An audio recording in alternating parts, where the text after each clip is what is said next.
Hello my lovelies, welcome back to a new video. My name is Jade and I help people reclaim back their power physically, mentally and spiritually. Now today I'm going to be sharing the top 3 skills of a very powerful witch. So this is very advanced magic or, energy work. So please bear that in mind. This isn't for beginner witches. However, it's something that you can, aspire to practice or to, accomplish. These things take a long time and lots of years of practice and much knowledge and experience. So the first one is the skill of mediumship. So mediumship is obviously being able to communicate with other beings outside of the physical realm that we are in currently. So this can look like channeling, etc. But mediumship can also come in many forms. So sometimes when you are naturally on a very high vibration, you will get something speaking through you without you even knowing. This can also be, clairvoyancy. When you come across, it's very clairsentient, meaning that you just know things without knowing how you even know them. A lot of times that is actually a spirit or, your spirit guide or some form of entity actually just putting that thought form or information in your own head. So it's not always, someone getting possessed or completely taken over and then speaking in other languages and blah, blah, blah, or, channeling with some weird voice. Please bear in mind that a lot of mediums and channelers are just, con artists, unfortunately, and they feel like they have to put on a show and take on, the personality of someone else. However, that is, possible 100%. But please bear that in mind that it doesn't always look like that. Mediumship can also be just being very good at tarot. You're getting divine messages, divine guidance from your spirit guides or from any sort of entity. So a lot of divination tools and practices are a form of mediumship, obviously pendulums and that sort of thing as well. Another thing obviously is using the Ouija boards and spirit boards, but I don't really recommend that as it's a bit too direct and can get you into a lot of trouble. So I highly advise not to use that unless you know the third skill that I'm going to mention later on in this video. So there are many forms of mediumship and it's important to have this skill as a witch as they kind of go hand in hand, because a natural born witch is a natural medium and you would know this from your childhood if you are naturally connected to the paranormal. You've had many paranormal experiences, you're scared of the dark. You can naturally sense things watching you all the time. You have that connection to the astral realms basically, because a medium is literally a bridge. So you are a bridge between this realm and the spiritual realms. And there is many different spiritual realms, okay? But there are 7 that are closest to us, higher realms and lower realms. So you have angelic, light beings from the higher realms, and then sort of dark, demonic beings from the lower realms. And you could connect to like many of these. Also the fae and fairy folk, nature spirits. You can be very connected to them and even get guidance and messages from them. So there's many things that you can do as a medium, and it is, very natural really for witches to be mediums. And this is why you are the best at giving advice, spiritual advice, your natural oracles. It's very important as, it can be very taxing when you're a psychic on the body, on the physical body. And this is why you have to be really aware and kind of work harder than the normal person to keep your body very strong and healthy and protect yourself a lot, because you are naturally seen in the spiritual realms a lot of the time, sometimes without you even knowing. You will be probably astraling and, doing many things without your conscious awareness, especially at nighttime, etc. So mediumship is the first skill. And the second skill, of a very powerful advanced witch is the art of flying. So what does this mean? So basically the art of flying is astral projection. So being able to go and travel to different realms, different spirit realms, and even different places within our earth, within our physical realm, but using your spiritual body. Okay, so it's all astral travel.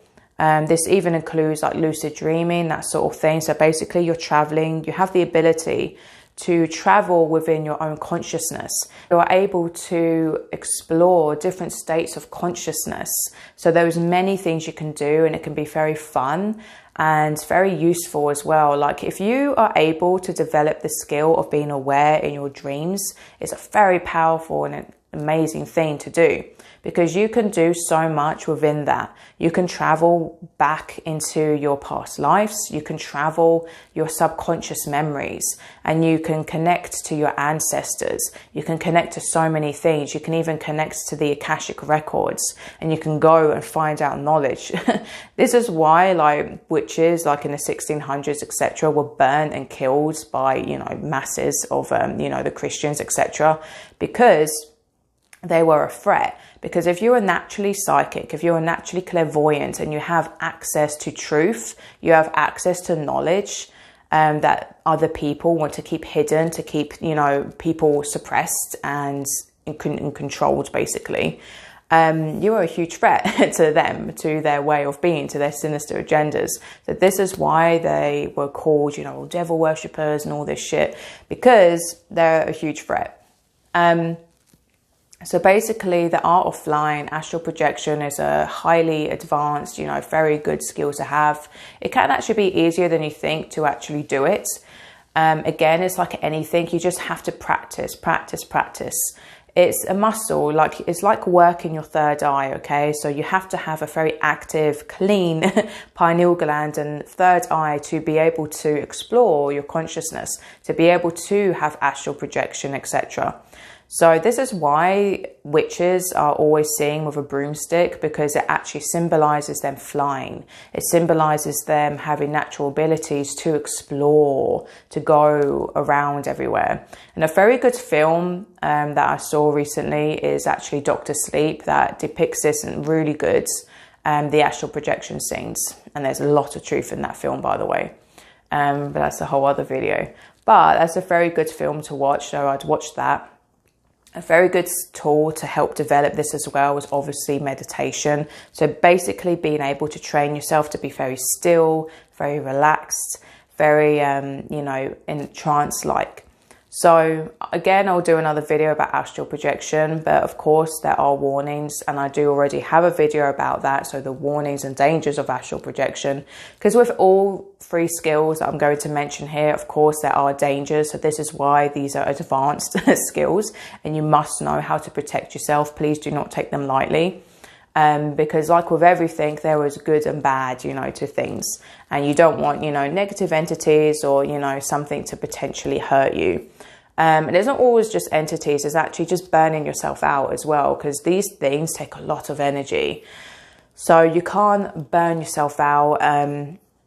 You need to learn how to listen to your body. You need to have that inner wisdom, that inner discernment, and also be using these skills for the right reasons.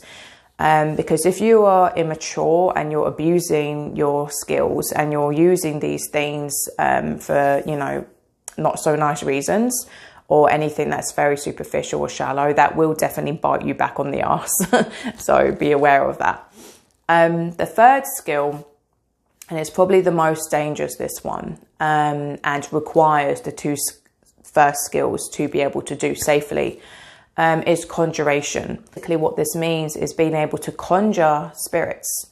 And this can look, basically the things that build, you know, that go hand in hand with conjuring spirits is being able to also exorcise them. But basically with conjuration, you have to be very careful. But this can be very useful if you're able to conjure very good spirits to protect you or to help you with certain things and magic, etc.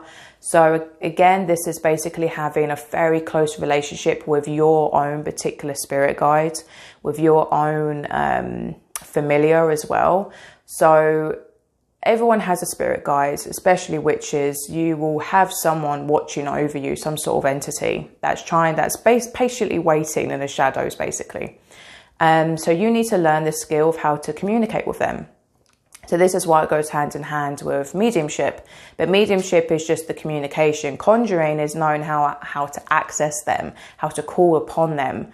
And again, there's mild forms of this, like you'll see people having altars and basically giving offerings to spirits, praying to their ancestors. So that's a form of conjuration as well.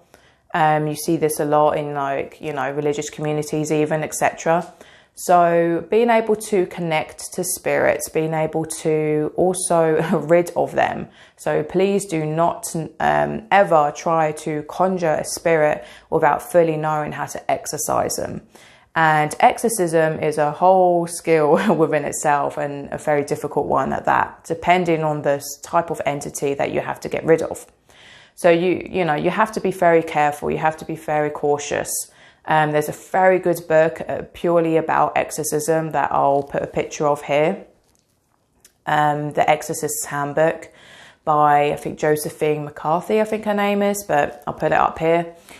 So that book is really, really good. I highly recommend that to just purely learn about exorcism alone, because again, it can be very taxing on the body. It can be, you know, quite draining at times.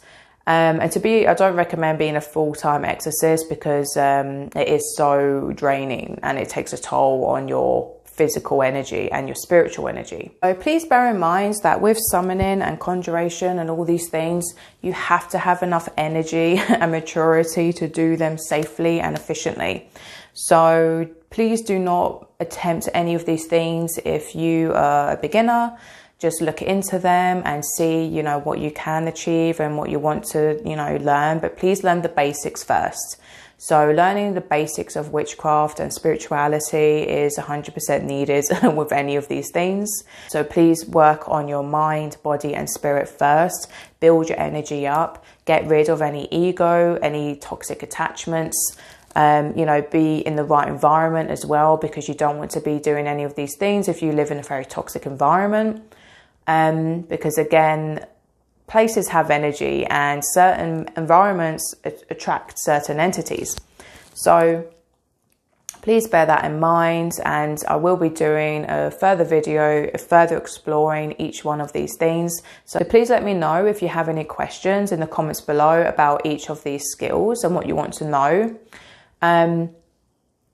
But the most important thing that I would start with is eating a good high vibrational diet, because diet, especially vegan diet, makes you very light. It can almost make you a bit too floaty at times. So you have to ground yourself also with potatoes, etc. Even occasional vegan junk foods.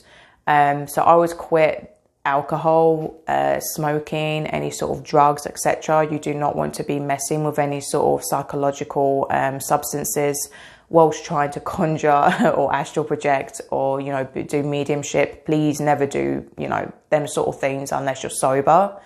But this is what it means. You have to master yourself first, and then these things will come very naturally to you, because you'll be already on such a high vibration and have that power and that control to actively do these things. So start with a clean diet, meditation as well. So really learn how to get into that trance-like state, how to disconnect from the external so you can go within, because all of these things require you to go within and be able to train your consciousness to be very calm, very relaxed, very still, so you can disconnect essentially easier and go elsewhere and connect to other beings around you. Also, going in nature will be very, very beneficial. So just sitting in nature, connecting to the earth, really feeling the energy of things. Again, some people will naturally be much better at this. And this normally is because you would have done it in past lives. And that's why you're naturally born with these skills, because you've already done them like in another time. And yeah, just have fun with it as well. So be mature, have fun. Make sure you have enough energy to be exploring these things, and let me know what you want to hear next. So much love to you. If you want to check out my services, I do one-to-one personal readings, so oracle card readings. So I'll link that down below. Also have a free ebook on how to decalcify your third eye, so you can better achieve these things. You can better achieve these skills. That is the first thing you need to do, is to clean your third eye out. And these things, again, like I said, will become very natural to you over time. I also have a chakra cleanse ebook. Again, this will really help get the toxins and shit out your body to better prepare you to do such things. And I also have art services. So please like and subscribe and click the bell so don't miss any videos that I'll upload in the future. And much love to you. Ahimsa.